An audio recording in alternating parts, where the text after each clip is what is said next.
আজকে সন্ধ্যেটা কিন্তু আমি ভীষণ মজা করে কাটালাম। কিভাবে কি করলাম সেটা জানতে হলে পুরো ব্লগটা থাকো। আজকে ওর জন্মদিন সেলিব্রেট করা হচ্ছে, কিন্তু আজ কিন্তু ওর জন্মদিন নয়। যেই দিন ওর জন্মদিন সেই দিন ও কলকাতাতে থাকবে না, সেই কারণে রিঙ্কি আজকে পুরোপুরি বার্থডের একটা সারপ্রাইজ দিয়েছিল। না আমার এতে কোনো হাত ছিল না, আমিও বলতে পারো একটু সারপ্রাইজ হয়েছি। তা আজ বার্থডে হোক আর না হোক, যেহেতু বার্থডে সেলিব্রেট করা হয়েছে তাই আমরাও ডিমান্ড করেছিলাম আমাদেরকে আইনক্স নিয়ে যেতে হবে মুভি দেখাতে। মুভির টাইম ছিল 5:40 আর আমরাও আইনক্সে ঢুকেছি প্রায় 5:15-তে।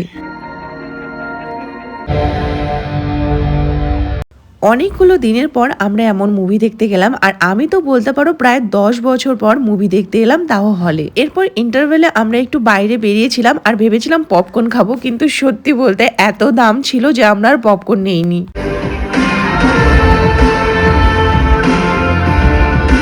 মুভি দেখে নিয়ে আমরা চলে আসি ফুড কোর্টে, কিছু খেতে হবে তো, কিন্তু এইখান থেকে আমরা কিছু খাইনি। আগে টিপিতে প্রায়ই আসা হতো, তখন ফুড কোর্টে প্রচুর দোকান ছিল, এবার তেমন অপশন না থাকাতে ভাবলাম বাইরের থেকে মোমো টেস্ট করার পর আমরা ভেবেছিলাম বাড়ি চলে যাব, কিন্তু আমাদের জন্য সারপ্রাইজ প্ল্যান করেছিল ও আমাদেরকে নিয়ে যায় ডিনারের জন্য অ্যামেনিয়াতে। এইদিকেও স্টার্টার দেখছিল আর আমি মেন কোর্সে কি নেব সেটাই দেখছিলাম। আমাদের তিনজনেরই চিকেন তান্দুরি ভালো লাগে তাই স্টার্টারে নেওয়া হয়েছিল, আর সাথে নিয়েছিলাম মশালা কোল্ড ড্রিঙ্কস, আর শেষ পাতে নিয়েছিলাম স্পেশাল মাটন বিরিয়ানি, যেটা কিনা দারুণ ছিল। তো আজকের বার্থডে ব্লগটা কেমন লাগলো অবশ্যই জানি।